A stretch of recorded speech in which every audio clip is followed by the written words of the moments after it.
Breaking news.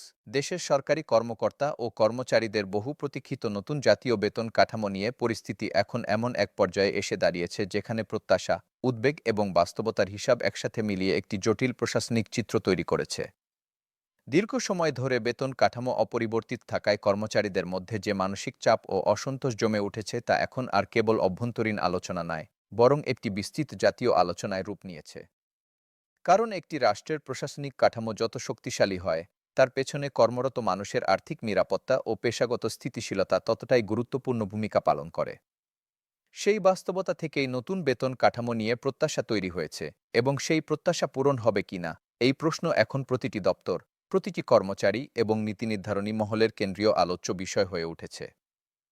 সংশ্লিষ্ট মহলের সঙ্গে কথা বলে জানা যাচ্ছে, বেতন কাঠামো প্রণয়নের জন্য গঠিত কমিশন তাদের কাজ অনেক দূর এগিয়ে নিয়ে গেছে, তবে চূড়ান্ত সিদ্ধান্ত নেওয়ার আগে আরও কিছু নীতিগত সমন্বয় বাকি রয়েছে।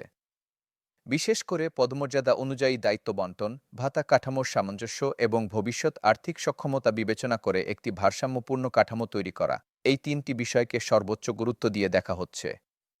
কারণ একটি নতুন বেতন কাঠামো বাস্তবায়ন মানে কেবল মাসিক আয়ের পরিমাণ বৃদ্ধি নয়, এর সঙ্গে জড়িত রয়েছে পেনশন ব্যবস্থা, অবসর সুবিধা, পদোন্নতির গতি এবং প্রশাসনিক কাঠামোর সামগ্রিক পুনর্বিন্যাস।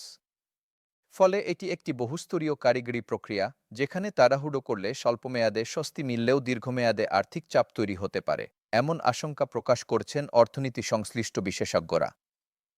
অন্যদিকে সরকারি কর্মচারী সংগঠনগুলো বলছে দীর্ঘ প্রতীক্ষা তাদের কর্মদক্ষতার উপর প্রভাব ফেলছে।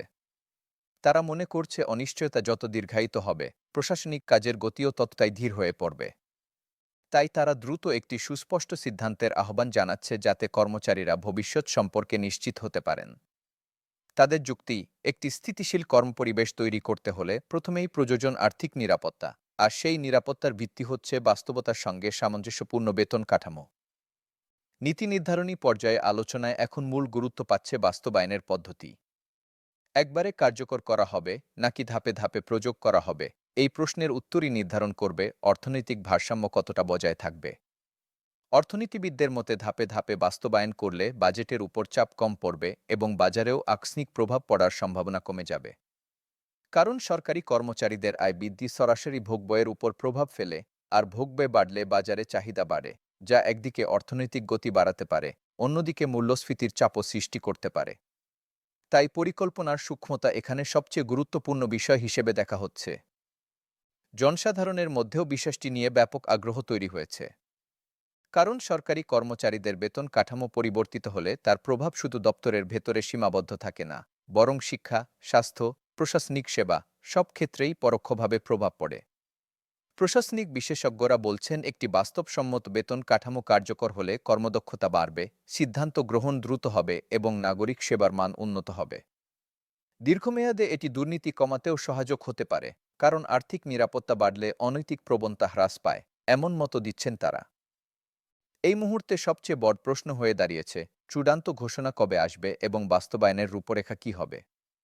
সরকারি কর্মচারীদের প্রত্যাশা দ্রুত সিদ্ধান্ত, আর নীতি নির্ধারকদের লক্ষ্য আর্থিক ভারসাম্য রক্ষা, এই দুইয়ের সমন্বয় ঘটলেই কেবল একটি কার্যকর সমাধান সম্ভব। এখন পুরো দেশের নজর সেই সিদ্ধান্তের দিকে, কারণ এটি কেবল একটি বেতন কাঠামোর পরিবর্তন নয়, এটি প্রশাসনিক স্থিতিশীলতা, কর্মপরিবেশের উন্নতি এবং সামগ্রিক অর্থনৈতিক প্রবাহের ভবিষ্যৎ নির্ধারণ করতে পারে। আমরা এই গুরুত্বপূর্ণ বিষয়টির প্রতিটি অগ্রগতি পর্যবেক্ষণ করছি, এবং সামনে যে সিদ্ধান্তই আসুক তা দেশের প্রশাসন ও অর্থনীতিতে গভীর প্রভাব ফেলবে।